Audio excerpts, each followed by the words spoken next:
Mga kababayan, si Kamanong po muli. Nagbabalik po muli sa inyo si Kamanong. Magkukomentuhan po tayo. Samahan niyo po ang inyong lingkod. Sana po nasa mabuti po tayong kalagayan. At siyempre po, sana po nag-almusal na po tayo. Nananghalian, naghapunan. Mga kababayan. At siyempre po, magandang araw po muna, tanghali, hapon, gabi. Madaling araw po sa ating lahat. Saan man sulok ng bansa, naroon tayo. Siyempre po, kahit po sa saan sulok ng mundo, naway maingatan po tayo mga kababayan. At syempre po, ito po mga kababayan, nakakalungkot lang po. Meron tayong mga klaseng ganitong general na napakataas po ng tingin. Napakataas po ng tingin sa kanyang pagkatao, sa kanyang sarili. Ang taas po ng tingin niya sa kanyang pagkatao at talagang grabe po. Kinukundina niya po ang ginawa ng dating Pangulong Duterte nung war on drugs. Talagang sinisisi niya. At sinasabi niya na parang ang ginawa ng dating Pangulong Duterte ay dapat po niyang panagutan dahil parang masama. Minamasama niya po.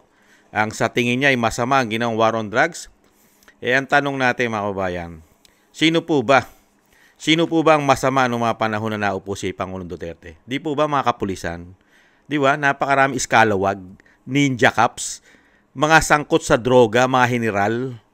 Ang dating Pangulong Duterte po ba ang masama na naglinis ng kauna-una ang nilinis ang hanay ng kapulisan dahil napakaraming sangkot sa droga, pati sa krimen at nasasangkot pa di umano sa mga kidnapping at sari-saring mga anomalya ang mga kapulisan. Pati nga sa karsada di ba? Mga hulid up. Di po ba? Mga babayan, ganun po ba kalinis ang institusyon ngayon? Mga babayan, talagang siya po ay nagmamagaling at kakala mong nagmamalinis na parang tama ang ginawa niya, mga kabayan. Malalaman po natin yan kung tama po ang ginawa niya at hindi po ba siya ignorante sa batas, mga kabayan. At tingnan po natin, mga kabayan, kung gaano po kagaling at sinasabing napakagaling ang tingin niya sa sarili niya at talagang napakatindi po ng respeto sa dating Commander-in-Chief, mga tambay. Sinisisi pa ang dating Commander-in-Chief niya na si dating Pangulong Duterte. Ganito po katindi ito, mga tambay. Matindi po pala galit nito, Komento ko lang po, mga tambay. Matindi po pala ang galit nito sa dating Pangulong Duterte. May galit po pala ito. Komento ko lang. Tingnan nyo po ang angas nito, mga tambay. Napakaangas nitong pulis na ito. Bakit kailangan i-justify natin kung ano man ang ginawa natin noong Duterte administration? Di ba may nangako? Nangako siya, nasagot niya ang lahat. Bakit hindi natin singilin yun sa pangako? Sir, lahat kami sumunod sapagkat undoubtedly, ako walang question. He is a duly constituted authority during the time. He was voted in by an overwhelming number of Filipinos na tinalo lang itong boto ni BBM. He is the highest voting. He was the president with the highest number of votes when he was elected. Except, of course, kay BBM na tinalo siya. Mas marami pa ang boto talaga ni BBM. So, he is a duly constituted authority, no doubt at that time. Kaya ang mga orders niya sinunod. At lahat ng assurance niya, nag-back ang mga pulis na ito. Ngayon sila ay naipit na. Nasaan ang pangako? Ano yung budol? Si Kian de los Santos, napatay ng pulis, convicted ng pulis, siya ang presidente. Nasaan ang pangako? Gagawin ba ng mga pulis yun kung walang utos? Come on. Tanga ba ang mga pulis, mga kabayan? Tanga ang mga pulis sa mga palagay nyo ng mga panahon na yun? Tanga po ba sila? Sila po ba'y pumapatay? Pinapatay lang po ba ng mga pulis sa mga panahon po ng dating Pangulong Duterte? Tanga?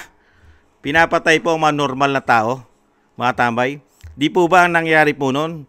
Naglinis po ang kapulisan dahil karamihan po, napakarami pong pulis na sangkot po sa illegal na droga. Meron po silang mga hawak-hawak na mga tulak, di umano. Di ba? Matindi po ito, mga tambay, matindi. Ano po ba tingin niya sa kapulisan, sa kanyang hanay? Malilinis silang lahat? At sila po ba'y mga tanga? Sila po ba'y mga bobot gago na papatay ng mga normal na tao? Sige nga. Mangyayari ba na may 32 na patay sa isang probinsya?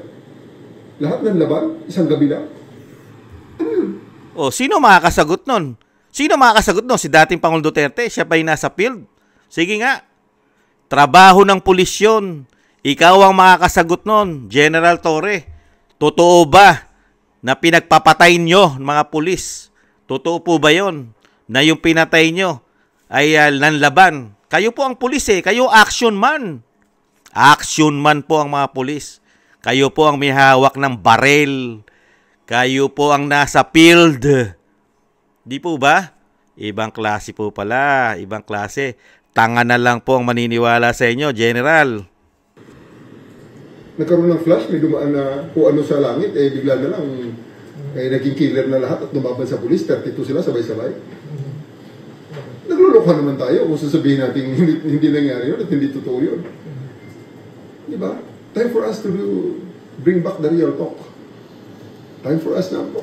Ito ng oras para sabihin natin, sige, pakita mo katapangan mo, ipakita mo yung sinabi mong matapang ka at magaling ka. Ipakita mo yung sinasabi mo, wala kang kinakatakutan. Pinangako mo yan eh. Panindigan mo. Hindi po pwede yung pangako ngayon, joke only bukas. Hindi pwede yun. That's why, dito sa ating ginawa sa aresto na ito, this is our commitment as a member country in a community of nations of the world. Hindi natin pwede sabihin na nag-commit tayo pagkatapos biglang atras ka. Sino ba kung titiwala sa atin? Hindi lang naman itong justice system pinag-uusapan na. Kasama dyan ang economy natin. Kasama dyan yung justice natin. Kasama dyan yung defense. Oh, tingnan mo nga po kung hindi ka po ba bobo, tanga, gago, di umano, General. Sinabi nyo pa justice system natin, judicial. Sumunod po ba kayo sa judicial? Tama po ba yung ginawa nyong proseso paghuli sa dati Paul Duterte? Hindi po ba kidnapping ang ginawa nyo, General? Dinala nyo po ba sa korte? Saan po ba kayo naglilingkod? Sa Interpol? Sa ICC? Na hindi na po miyembro ang ating bansa? Wala nang jurisdiction ang ating bansa. For your information, General, ang ICC po sa ating bansa ay last resort lang po. Last resort kung hindi po nagpa-function at hindi na po umiiral ang justice system natin, ang judicial. Hindi nga pala attorney ito. General, nagpapalusot pa yata kayo. Dinadaan nyo lang yata sa angas para tumama ang ginawa nyo. Interpol pa kayo ha. Sobrang Interpol, ICC. Pero ang lumabas, pinagplanuhan ninyo. Lumabas na po ang totoo. Planted. May pangako ka, sundin mo. Otherwise, magiging pariya ka. Walang maniniwala sa'yo. I-address ko lang yun sa mga kasama ko mga pulis na may mga isa yan sa mga medyo contentious issue ngayon. May nag-resign na mabigat ang badge daw sa kanila. Ito sasabihin ko, pulis din ako. And very few people can say na they have more experience than me. Eh bakit? 54 na ako eh. Nagsimula akong pulis 20. So I'm already in this job for 30. Ngayon, inamin mo, marami pala talagang pulis na nagre-resign. Noong nakaraan lang, sabi ni General Fajardo, fake news daw ang mga pulis na nagre-resign. Bakit ngayon, sir, sa bibig nyo? Meron pala, marami palang pulis na nagre-resign. Sino po ba totoo? Kayo, General Torre o si General Fajardo? Nagtatanong lang po si Kamanong. Ano po ba talaga totoo? Di ba? Kaya po nag-resign ang mga pulis kasi meron po silang dignidad. Meron po silang dignidad. Hindi po sila nagtatrabaho sa ICC. Hindi po sila nagtatrabaho para sa Interpol. General Torre, at hindi po sila nagtatrabaho sa politiko. Nagtatrabaho po sila sa Pilipino, sa bayan. Kayo po yata, attorney. Hindi naman kayo attorney. General kayo. Kayo po ay sumusunod dapat sa batas. Kayo ay nag-i-implement ng batas. Malalaman po natin mamaya yan. Tapusin pa natin. 4 years. Okay? Yung mga nag-resign yan, sigurado ako, mas maiksi ang kanilang pagpupulis. Okay? Sa ngayon, ako naiintindihan. Yung mga nagre-resign, may konsyensya yon. Marunong sa batas yun yung mga nag-resign. Yung mga nag-resign na pulis, mas marunong pa sa batas kaysa sa inyo, General. Yung mga nag-resign, maalam pa sa batas kaysa sa inyo po, General. Saka yun, may konsyensya po yun. Saan ka nakakita? Dating Pangulong Duterte, dating yung Commander-in-Chief, kinidnap ninyo. Tapos, Sa pilitan nyo isinakay na eroplano na wala man lang pahintulot ng Korte Suprema ng Judicial? Ganun po ba ang tamang proseso ng paghuli na wala namang kaso kriminal sa bansa? Dapat, di ba, yung sinasabi nyo pananagutan ni dating Pangulong Duterte, lahat na sinabi niya, sagot niya lahat. Kinasuhan nyo po ba? May kaso po ba sa bansa? May kaso po ba? Sinampahan nyo ba ng kaso ang dating Pangulong Duterte sa Pilipinas? Di po ba hindi? Ano po ang ginawa nyo? Itinuring nyong parang kriminal. Di ba? Ginawa nyong parang terorista ang dating Pangulong Duterte. At bigla nyo na lang tinaboy. Para kayong hindi alagad ng batas. Mas pinaniwalaan nyo pa ang banyaga kaysa sa ating bansa. Mga kababayan, mga hudas po yata itong mga hudas. Di ba? Kaya kababayan, bata pa ngayon, marami pa silang dapat matutunan. No. At yung sinasabi ng mabigat dalhin ng badge dahil sumunod sa kung kani-kanino lang. No. We followed the law. We followed the orders. May nagsasabi dyan, I stand with PRRD. Yes. I respect your opinion. Pero you took an oath. Ano sinabi ng oath? At pinamemorize nga yan yung code of professionalism. Diba? Men who take up the profession of arms give up on their own free will and volition the right na paraming rights ang give up namin para sa trabaho ito. What are those rights that we gave up when we took the oath as uniformed personnel? Ang tanong natin, marami kang ginibap na rights. Paano naman yung rights ni dating Pangulong Duterte? Ano naman po ginawa nyo, General? Sa rights ng dating Pangulong Duterte, wala pong rights. Basta kayo po ang masusunod at hihilahin nyo pa. Hihilahin ko yan. Hihilahin ko yan. Hindi po pwedeng hindi sakay sa aeroplano yan. Hihilahin ko yan. Yung po ba ang rights na nakuha sa inyo ng dating Pangulong Duterte? General? At ang sabi nyo pa, sumusunod kayo sa batas. Follow the rules, follow the court. Di mo ba? Sino kaya yung rules na sinunod, mga kabayan? Sino kaya yung follow the rules? Sino kaya yung nag-utos? Yung po tanong ni Kamanong, sino kaya nag-utos? At sumusunod daw po sila sa batas. Follow the law. Mga kabayan, nasunod ba? Malaman natin maya-maya. Say as we like. To dress as we like. To think, it takes but one order for us to do something and uproot us and bring us to another place. Yan ang trabaho ng uniform personnel. Because without that, binigyan mo ako ng baril at wala yung pagtetemper na yon ng civil authorities over the uniform services. Anong mangyayari sa atin? Wala. Nagkaroon po ba kayo ng temper nung hinuli nyo ang dating Pangulong Duterte na wala po, hindi po naayon sa batas, hindi naayon sa rules? Ang ginawa nyo po, rules Torre. Ang rules ni General Torre ang nasunod, hindi po ang rules ng batas. Hindi po ang rules ng judicial. Hindi po rules ng Supreme Court ang nasunod. Ang nasunod po, rules of law of General Torre. Babatakin ko yan, hihilahin ko yan. Ganon po ang nangyari, mga kababayan. Marami pong nagpatotoo niya. Napakarami pong video. Nailabas na po natin lahat yan. Yung mga video po ng General Torre Law. Nailabas na po natin, mga kababayan. Yung General Torre Law, mga kababayan. Sumusunod sa batas. Si General.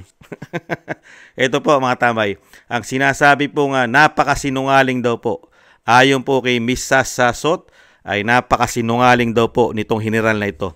Sa lahat ng kanyang sinabi sa interview, ay wala raw pong tumama. Puro kasinungalingan daw po ang ginawa ng General sa kanyang interview. Sa katotohanan daw po, ang sinasabi ni Miss Sasot Rogandos ay napaka-ignorante.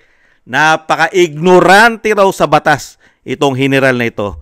Dahil meron lang po yata nag-uutos.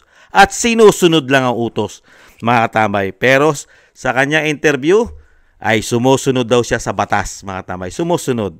Kaya nga lang, yung sinusunod niyang batas, doon siya naging ignorante, mga kabayan. Ayon kay Misas. Pakinggan po natin si Misas Sasot Rogandos, mga katambay. Teka po, nawala yata ang ating page. Hanapin ko muna mga kabayan. Yung sinasabi po na ignorante sa batas si General Torre, mga tambay. Hanapin ko lang po. Nawala po sa aking ano eh. Kaya nga po yung sinasabi po ni General Torre. Nakita po natin mga kabayan Nakita po natin ang ginawa po ng general.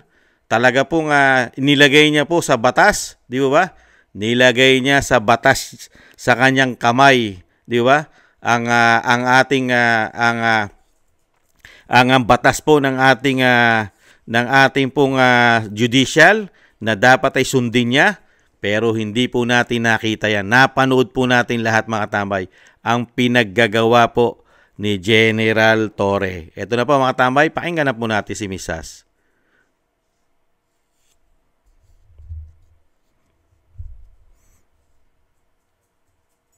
Ito po, sandali lang po. Ayan, nagda-download na po, mga kababayan.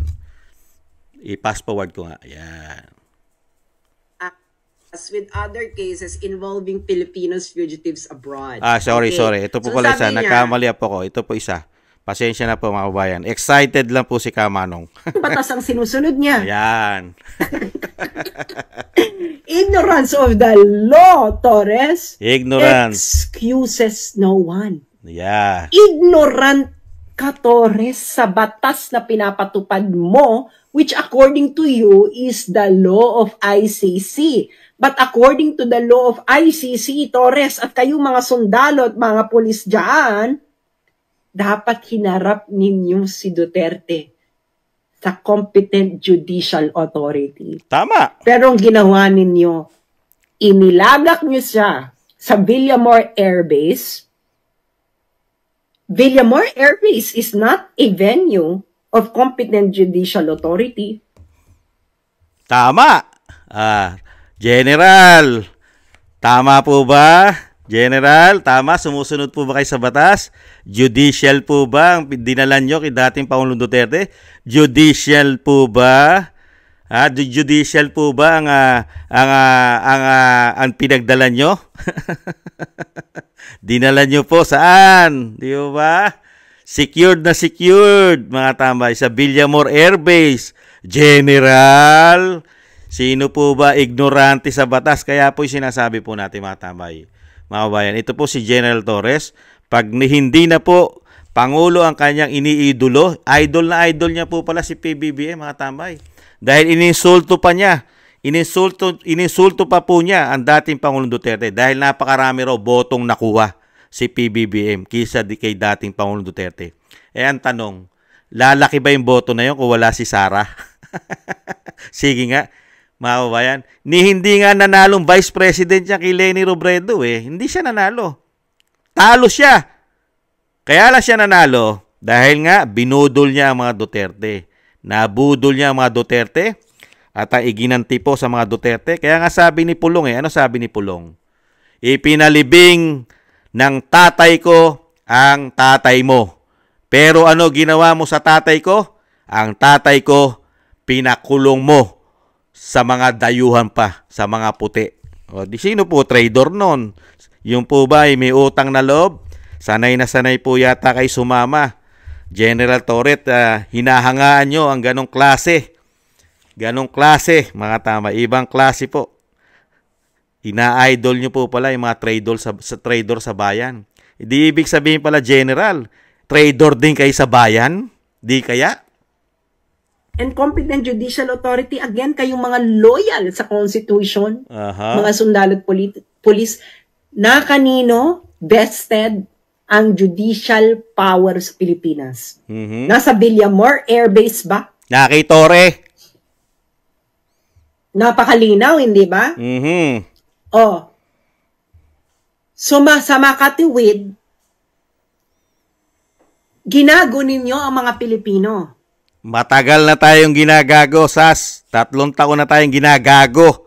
Kaya nga naglagay sila ng General Torre Law. Dahil nga, ginagago ang mga Pilipino. Di ba? Nasaan po ang judicial ng General Torre Law? Saan po ang kanyang korte? Nasa Villamor Air Base po ang General Torre Law. mga kababayan. Diyan po, may sarili pong General Torre Law ang itong general na ito. May sarili po siyang judicial. Siya po ang nasunod at yung nag-utos po sa kanya. Sila po. At alam naman po natin kung sino-sino yung mga nag-utos at naghudas sa ating bansa. Nilapastanganan na ating soberenya. Itong mga tao na ito, mga tambay. Kaya nga po sinasabi ni General Torres, sumusunod daw siya sa batas.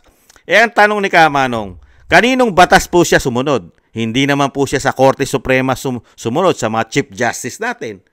Sumunod po siya sa kanyang batas, yung tinatawag na General Torre Law ng kanyang judicial na pag-aari niya lang mismo, mga tambay. Kaya nga po dati Pangulong Duterte, babatakin ko yan. Babatakin ko yan.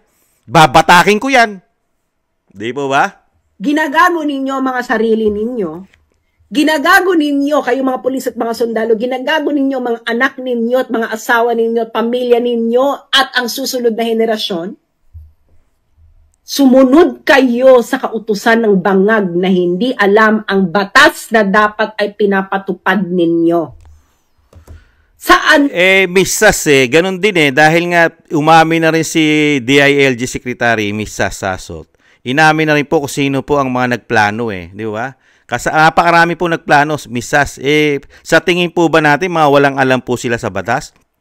Katulad po ni Secretary Gibo, Secretary Anyo, dalawang Secretary Remulla, magkapatid, DILG, saka DOJ. Sila po at ang Pangulong Marcos. Wala po bang may alam ng batas sa mga ito? O ang ginamit lang nilang batas ang BBBM batas o PBBM batas o PBBM law at General Torre Law? Yun lang po bang nasunod, Miss Sas? Kasi nagtayo na po yata si General Torre ng sarili niyang judicial, ang General Torre Judicial Law. Mga kababayan, di kaya? Kayo ngayon loyal sa Constitution? O nasaan sa Constitution na tama yung ginawa ninyo? According to the Constitution, international law is part of the law of the land. Tama. Kayo nagsasabi, pinapatupad ninyo ang warrant of arrest ng ICC. Ergo, you are complying within the law of ICC. Dapat. Tama. Nag-comply ba kayo? Hindi. No. Ba't hindi kayo nag-comply? Dahil hindi nyo alam ang batas. May nag-utos. Is that an excuse? Ignorance of the law excuses no one. Nagpagamit kayo kasi sa mga politiko. Siyempre. Ngayon, etong mangyayari dyan, mga sundalo, mga pulis, mag-isip-isip na kayo.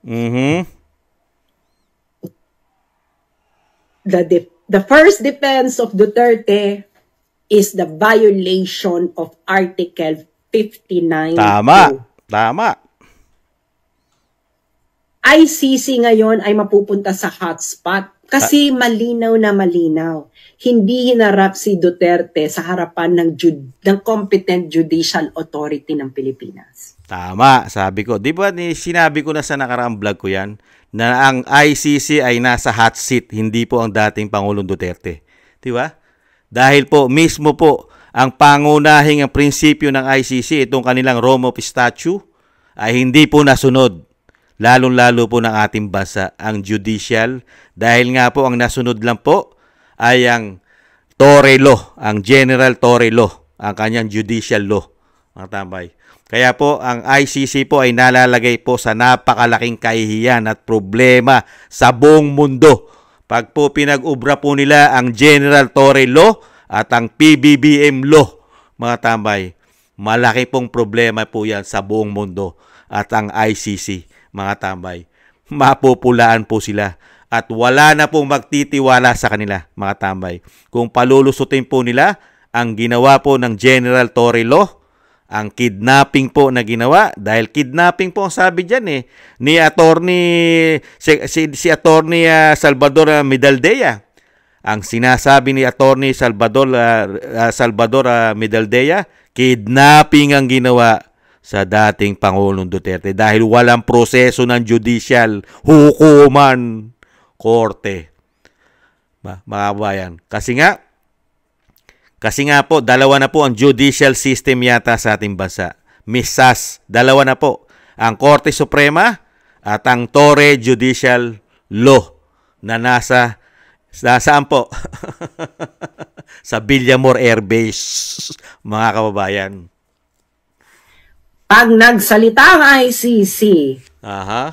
na okay lang na hindi iharap sa competent judicial authority, Patay. ICC will be violating its own rule. Napakalinaw. This Tama. is ordinary meaning ng language principle. Tama. And this will be taken up. But I'm sure by the UN Security Council. Sino mga permanent members ng UN Security Council? United China, Russia, US, France, UK. Yeah. Well, maybe US, hindi natin alam kung anong magiging response. But Russia and China will definitely move to cancel the proceedings. Tama. Suspend at least. UK at France. Paano i-justify ng UK and France na malinaw na hindi hinarap si Duterte in front of a competent judicial authority ng Pilipinas? Tama. Hinarap nga po sa judicial authority po kay General Torre Lo, Misas. Yun po nangyari, mga kababayan. Yun po. Kaya nga po matigas po ang pagmumuka ng general na nagpapa-interview po sa mainstream media na talagang nilalait pat kinukutya ang dating Pangulong Duterte na dapat daw po isagot niya lahat ang pinagagawa niya nung kanyang termino, mga kababayan. Sinasagot naman ni dating Pangulong Duterte, di ba? Lahat. Ang hindi niya lang sinasagot, ang problema po ng mga iskalawag na mga pulis, mga ninja cop, na mga durugista na mga pulis, mga ginagawang negosyo ang droga ng mga general. Hindi po sagot ni dating Pangulong Duterte yan. At hindi po sagot ni dating Pangulong Duterte ang mga pulis na masasama. Lalong-lalo na meron po yung mga tulak. Ginagamit po ng mga tulak nagbebenta ng droga. Mga asset nilang taga-tulak yan. Hindi po sagot ni dating Pangulong Duterte yan. Mga kabayan, ang sinasagot ni Pangulong Duterte yung matitinong pulis. Hindi sumusunod sa politiko. Di ba? Hindi sumusunod sa mga politiko, lalong-lalo ko ang politikong sinusundan at sinusunod ay hindi alam ang batas. Kaya po, mga kababayan, malaki po ang magiging problema ni General Torres, mga tambay. Kasi po, yung General Torres Law ay hindi po kinikilala ng saligang batas ng Pilipinas. Siya lang po ang kumikilala ng General Torres Law, mga kababayan. Hindi po yan kinakatigan ng Korte Suprema ng ating judicial. Si General Torre lang po ang merong ganyang klaseng batas na hindi ka na kailangan hiharap sa judicial, sa korte ng ating bansa. Diretso ka na. Diretso ka na sa Interpol at diretso ka na sa ICC. Wala na. Hindi na kailangan niya mga judicial na yan. Dahil meron ng General Torre Law, mga kabayan. Yan po ang mga sinunod na batas ni General Torre na ubod po ng yabang, ubod po ng hangin. Kala mong alam na alam niya ang proseso ng batas at sumusunod siya sa batas. Malalaman po natin ang angas at yabang nitong general na ito pag wala na po sa posisyon ang kanyang iniidolo. Iniidolo niya pala ang Pangulong Marcos at napakarami raw botong nakuha. Good luck na lang sa inyo, General. General. Ano? Sige nga, anong legal calisthenics ang gagawin ninyo? Article 59.2, pagka-aresto, dapat ihaharap sa competent judicial authority.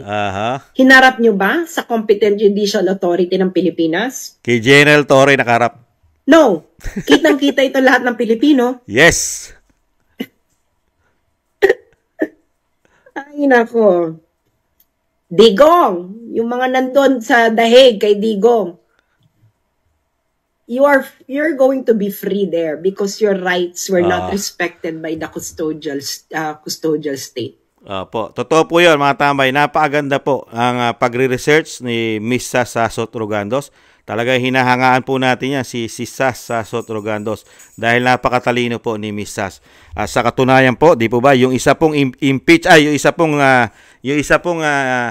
isa po yata na speech, yung natatandaan po natin at natatandaan ko yata, siya po yata ang gumawa ng speech lalo po nung debate. Siya po ang gumawa nung sa debate, yung speech na ginawa po sa, I think, sa istasyon pa ni Kibuloy yata yun, na SMNI. Si isa po si Miss Sasot Rogandos ang gumawa po ng isa pong speech o sinasabing political speech ni Pangulong Marcos, mga tambay. At syempre po, si Miss Sasot din po, si Miss Sasot Rogandos din po nakatuklas at nakapag-research ng ginawa po ng institusyon ng Kamara sa napakatagal na panahon na pag-iistapa daw sa ating pera. Wala pong public hearing at syempre yung kanilang MOOE at yung sinasabing mga extraordinary expenses, ang ginagawa lang daw po ng dalawang institusyon, Senado at Kamara, ay liquidation by certification lamang. Walang mga resibo. Certification lang, mga tambay. Tapos ka ang bata ka. At syempre po, mga kabayan, di po ba? Meron silang special rules para sa proteksyonan ang pera natin. Pinoproteksyonan po ang pera natin ng mga congressman. Naidagdag ko lang po dahil napakagaling po ni Miss Sasot. Dahil po napakatalino. Kung sa utak at utak lang po, mga kabayan, sa utak, lalo po sa batas, mas paniniwalaan po ni Kamanong si Sas kaysa kay General Torre Law at syempre po kay PBBM Law. Mas paniniwalaan pa ni Kamanong si Miss Sas Sasot Rogandos kaysa sa Pangulong Marcos pagdating sa batas. At lalong-lalo po sa General Torre Law. Mas maniniwala po ako kay si Miss Sas Sasot Rogandos, mga tambay. At kay dating Pangulong Duterte, siyempre, at kay Vice President Sara Duterte, dahil mga abogado po yan. Ikumpara mo kay PBBM na hindi naman abogado. At lalong-lalo po sa pulis na si General Torre na hindi abogado. May sarili po siyang law. Liyari ka ngayon, General. At yan po ay pinasasagot na po yan. Meron na pong aksyon ng Korte Suprema sa ginawa niya po. Dahil po si Veronica Kitty Duterte ay nagsampa po ng patong na reklamo sa kanya sa Korte Suprema. Kasama po si Miss Hanilet Abensanyo o Abensayda. Abensanyo po iba? Ang nakalimutan ko po ang common wife po ng dating Pangulong Duterte ang kanyang last name. Basta si Miss Hanilet, mga tambay. Kaya po itong si General Torre, madidisgrasya kayo, sir. Kasi sa ibang judicial po dinala yung reklamo, hindi po dinala sa judicial ng General Torre Judicial Law. Yung reklamo po ni Kitty at ni Ma'am Hanilet General Torre, mga tamay. At ipagpatuloy nyo po yan, General. Ipagpatuloy nyo po yung pagiging ignorante nyo sa batas. Okay po yan. Itama nyo po na itama dahil ang kaya nyo lang pong lukuhin ay ang mainstream media. Napapaniwala nyo po ang mainstream media na tama lahat ang ginawa nyong proseso sa paghuli sa dating Pangulong Duterte? Ayan. Yan na lang po. Isama nyo po sa General Torre Law yan. Sa inyong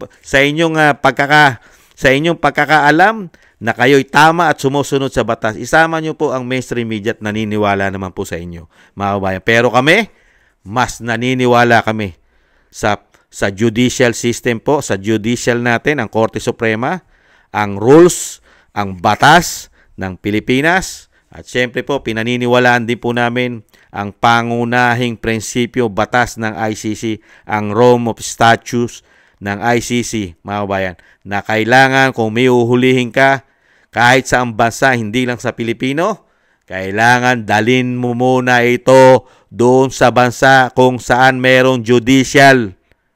Di po ba?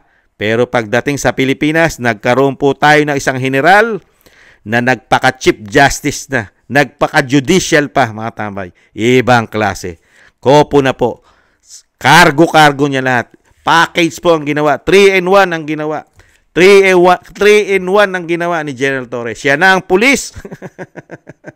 Siya pa ang judicial. Siya pa ang Korte Suprema, mga tambay. 3-in-1 ang ginawa. Basta po, meron tayong General Torre Judicial Law. Yan po, mga tambay. Yan po ang nangyari po nung magkaroon po ng binagoongang Pilipinas sa ating bansa. Nagkaroon po tayo ng presidente na mas magaling pa po sa Korte Suprema dahil meron din pong law ang ating Pangulong Marcos, BBBM, Judicial Law. Kaya po magkasundo po si General Torre saka si PBBM dahil po iniidolo po ni General Torre ang PBBM Law, mga kabayan. Kaya nagkandaloko-loko sila. Yan po ang lumabas. Nagkandaloko-loko, mga tambay, ang ating bansa. At nalagay po tayo sa isang damukal na kahihiyan sa ginawa po ng General Torre Law at PBBM Law.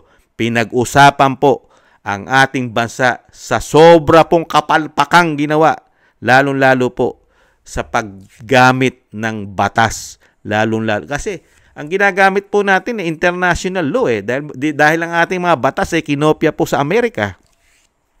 Halos po lahat ng ating batas ay kinopya sa Amerika. Pero pag ito'y pinatupad na, doon na po nagkakaproblema, mga katambay. May kanya-kanya na po silang, may kanya-kanya na po sinusunod. Kailangan ng masunod yung nag-uutos. Hindi po ang batas, hindi po ang judicial. Yan po. Ganyan po nangyari mga kabayan sa tingin ko po. Ang nasunod po ay yung nag-utos. Hindi po ang judicial ang nasunod, mga kabayan. Ang nag-utos. Kaya ang tanong natin, how much? How much? How much kaya, mga kabayan? Magkano kaya? Magkano kaya ang promise? Magkano kaya? Nagtatanong lang. Malaki kaya? Sobra kaya ang laki? Mga kabayan? Kaya po, ang maganda po nito, mga tambay, kung mapapalitan po ang administrasyon at iba na po ang manunungkulan sa ating bansa, napakaganda po. Lahat po ng general na nanunungkulan po sa 19th Congress, sa pamumuno po ng Pangulong Marcos Jr., lahat po ng politiko, lahat po ng kapulisan, lahat po ng mga general po general po natin sa AAP, general po natin sa ating PNP, ay dapat po itong ma-check, ma-lifestyle check po ang kanilang mga kayamanan. Kung gaano po kalaki ang mga inilaki o gaano kaya sila kayaman na, mga kabayan. Kailangan po yan. Pag nabago po ang administrasyon, lahat po, pati po ang buong 19th Congress, kailangan po ma-background check po ang mga kayamanan yan, mga tambay. Ari-arian. At syempre po, napaka-importante, ma-drug test din po silang lahat. Yan po ang napaka-importante, mga tambay. Yung makalkal ang kanilang ari-arian at syempre po, drug test sa lahat po. Pati po kapulisan at kasundaluhan at mga politiko. Unahin na po ang presidente. Yan po ang the best. Unahin na po, mga kabayan. Muli po, mga tambay, bago po tayo magtapos, syempre po, shoutout po muna, mga kabayan, lalo po sa mga nagbibigay po sa atin ng biyaya. Kay Kingston 123 ng Hong Kong. Thank you po. Kay Gina Ray Solid DDS ng Berlin, Germany. Si Jake Yahut 4531. Just Me Channel. Thank you po sa mga biyaya. At syempre po, sama na rin po natin ang ating po mga subscribers. Syempre po, hindi po ito lahat, mga tambay, kasi mauubos po ang ating oras dahil sa dami po. Ito po sila Chona Banks ng 1077 Milwaukee, Wisconsin, USA. Julieta Celona, Sydney, Australia. Ma'am LB Sermani ng North Miami, Florida, USA. Si Grace Obet ng California, USA. Michelle Del Valle ng New Zealand. Sara Nakamura ng Japan. Melencio Bandibas ng Jeddah, Arabia. Trojanta ng 9828 ng Korea. Lopez Ivina ng Saitama, Japan. At Librado Reyes na 8529 ng California, USA. At si Danilo Basan Jr. ng Jubail, Saudi Arabia. Roberto Papa, United Kingdom. 29, Narciso Esteban, Reynaldo Pexon, June De Jesus 1221, at si Lichen at si Ana Santos ng SJ 3XT.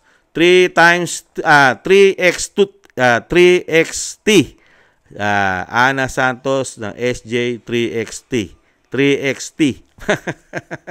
kung ano-ano po mga letra, numero, mga tambay, lumalabo na ang mata ni Kamanong kakabasa, mga kabayan. Muli po mga tambay, maraming salamat po. At syempre po mga kabayan, wag po tayo magkakamali, lalo po kung tayo po dudulog sa korte. Baka po tayo magkamali ng korte na pupuntahan natin, mga kabayan.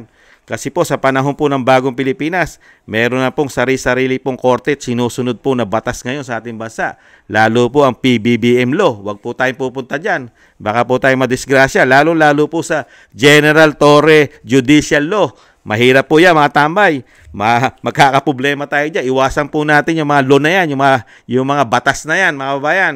Hindi po tayo mapapabuti dyan, mga kababayan. Ingatan po natin, iwasan po yung mga batas na yan na ginagamit po nila, mga kababayan.